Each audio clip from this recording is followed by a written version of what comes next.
A'udzubillahi minasyaitonirrajim. Bismillahirrahmanirrahim. Alhamdulillahirabbil alamin wa bihi nasta'inu ala umurid dunya waddin. Wassalatu wassalamu ala asrofil anbiya'i wal mursalin sayyidina Muhammadin wa ala alihi wa sahbihi ajma'in wa man tabi'ahu ila yaumiddin. Para pemirsa dimanapun Anda berada, yang dirahmati oleh Allah Subhanahu wa Ta'ala, pada kesempatan kali ini kita akan melanjutkan membaca buku bestseller karya Kiai Haji Profesor Dr. Abdul Somad LC.MA. Alhamdulillah, puji syukur kehadirat Allah Subhanahu wa Ta'ala yang memberikan nikmat Islam dan memberikan kenikmatan lainnya. Salawat dan salam kita aturkan ke junjungan Nabi kita, Nabi Agung Muhammad Sallallahu Alaihi Wasallam. Semoga kita mendapatkan syafaatnya nanti pada hari kiamat. Allahumma amin. Pada kesempatan ini kita meneruskan pembacaannya kemarin. Langsung saja.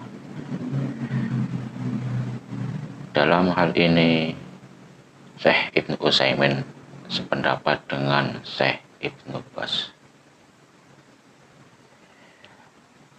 Sujud tilawah tanpa takbir ketika turun sujud dan tanpa takbir ketika bangun dari sujud, karena tidak ada riwayat dari Rasulullah Shallallahu Alaihi Wasallam kecuali jika seseorang dalam salat, maka ia wajib bertakbir ketika akan sujud dan bertakbir ketika akan bangun tegak berdiri.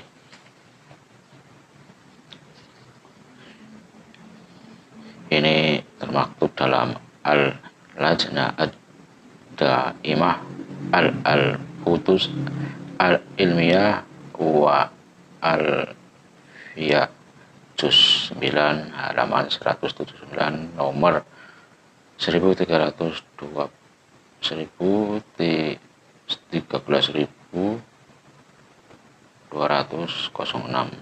Syekh Albani Tamam al-Minna Juz halaman 267, Syekh Ibnu Utsaimin Liqa'at al-Bab al-Maftuh Juz ini Juz 15 halaman 31. Contoh kasus ketika salat sunnah tahiyatul masjid di tempat salat id. Ini menurut dua pendapat, Syekh Ibnu Baz dan Syekh Ibnu Utsaimin. Menurut Ibnu Baz, tidak ada salat sunnah tahiyatul masjid. Ini kalau menurut Syekh Ibnu Utsaimin ada salat sunnah tahiyatul masjid. Ini menurut Syekh Ibnu Baz dulu, sunnah bagi orang yang datang ke tempat salat id atau istisqa agar duduk, tidak salat tahiyatul masjid. Karena yang demikian itu tidak ada riwayat dari Rasulullah Shallallahu Alaihi Wasallam dan para sahabat. Menurut pengetahuan kami, kecuali jika salat id dilaksanakan di masjid, maka melaksanakan salat tahiyatul masjid berdasarkan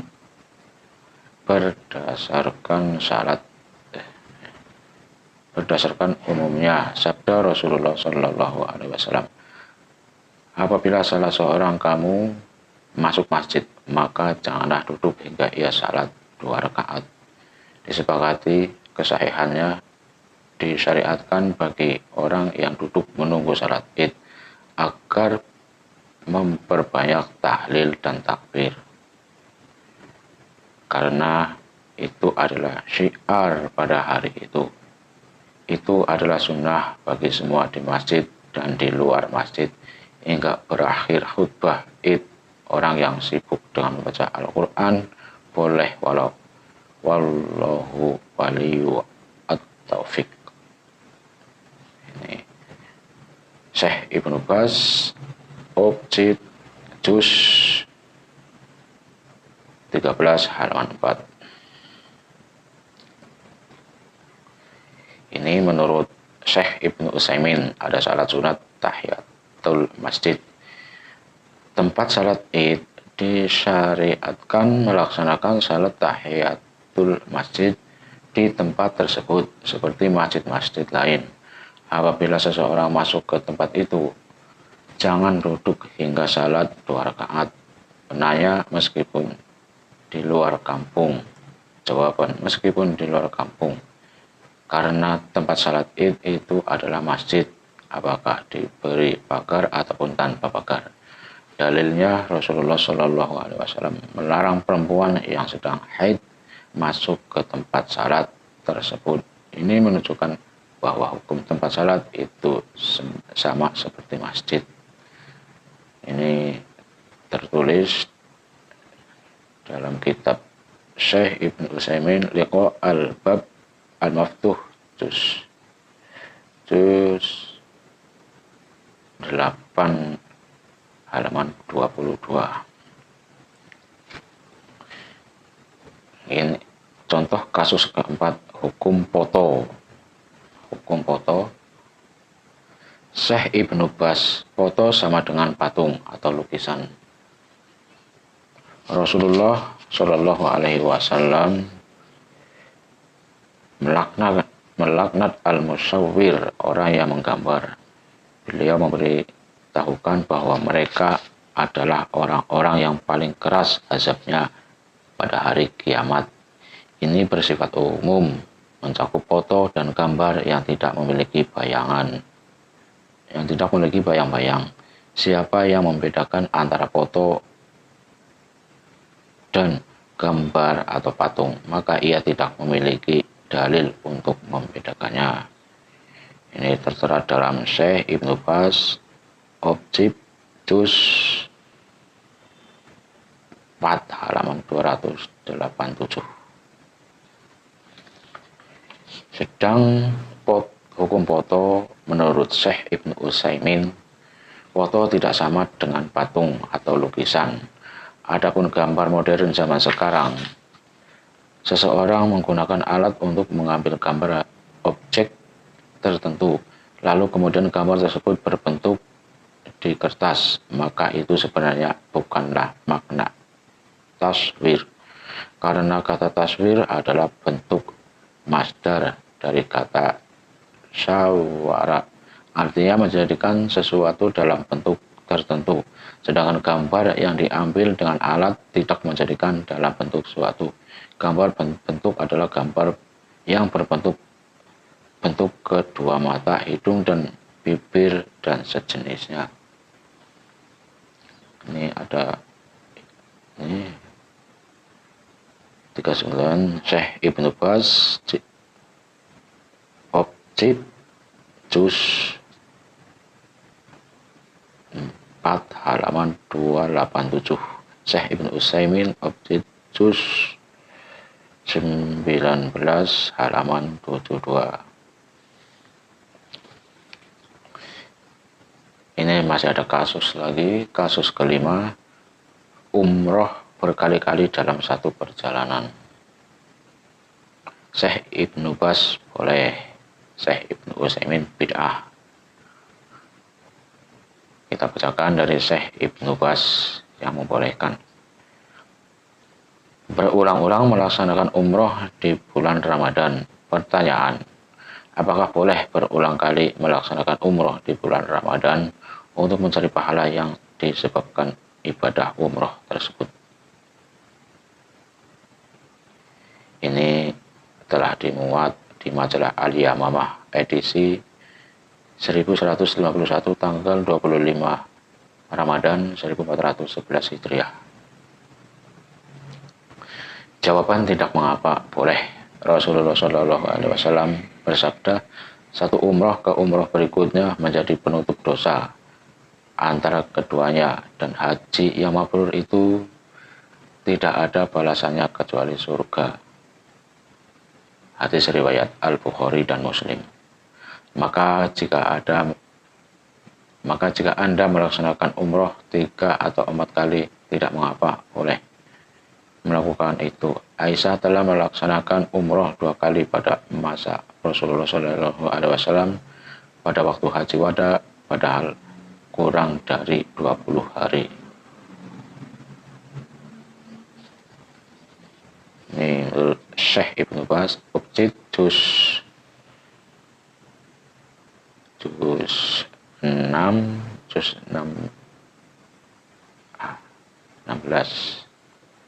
halaman 432.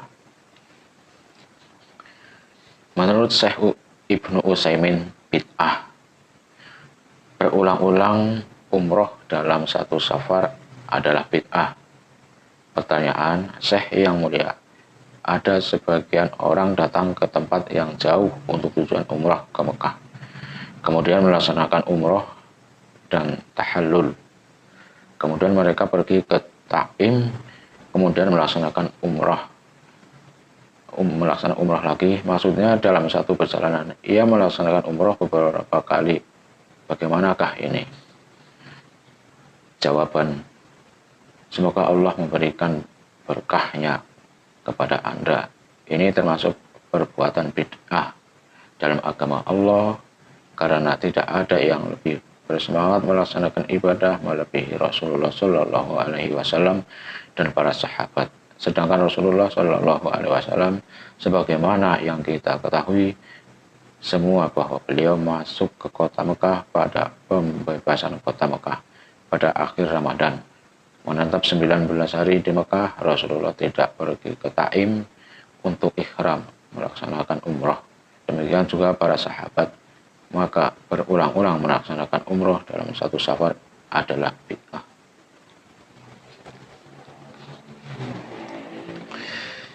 Ini contoh kasus ke-6, Syekh Ibnu Baz, tarawih 23 rakaat.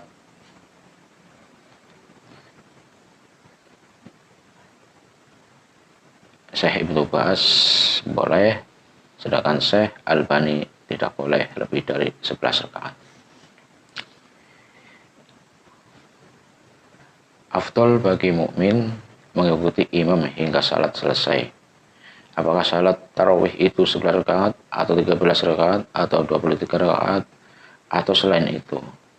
Inilah yang afdol, makmum mengikuti imamnya hingga imam selesai 23 rakaat. Adalah perbuatan Umar radhiyallahu anhu dan para sahabat. Tidak ada kekurangan dan kekacauan di dalamnya, akan tetapi bagian dari sunnah al-khulafaur rasyidin. Menurut Syekh Albani tidak boleh lebih dari 11 rakaat. Rasulullah Shallallahu Alaihi Wasallam hanya melaksanakan salat 11 rakaat. Ini dalil tidak boleh menambah salat daripada itu. Selanjutnya Syekh Albani berkata, salat tarawih tidak boleh ada tambahan rakaat melebihi jumlah yang disunatkan, karena salat tarawih sama dengan salat yang dilaksanakan Rasulullah Shallallahu Alaihi Wasallam secara konsisten dengan jumlah rakaat tertentu. Tidak boleh ditambah. Siapa yang menyatakan ada beda antara tarawih dengan salat lain, maka ia mesti menunjukkan dalil. Ini 44. Syekh Albani, salat at-tarawih, Riyad Maktabah Al-Ma'arif 1421 Hijriah, halaman 29. Demikianlah pendapat-pendapat dari para Syekh Ibnu Utsaimin dan lainnya, dan Ibnu Baz. Dan untuk selanjutnya kita bacakan besok malam. Ini masih banyak kasus contoh pendapat Syekh Ibnu Utsaimin tentang boleh. Saya cukupkan sekian. Apabila ada kata-kata yang, apabila ada baca-baca yang kurang enak didengar, dan memohon ampun kepada Allah Subhanahu wa Ta'ala. Untuk para pemirsa semua, mohon dukungannya ke channel saya ini, like, komen, dan subscribe. Untuk pembacaan malam ini saya cukupkan. Alhamdulillahirrahmanirrahim. Astagfirullah. Wabillahi taufiq wal hidayah. Wassalamualaikum warahmatullahi wabarakatuh.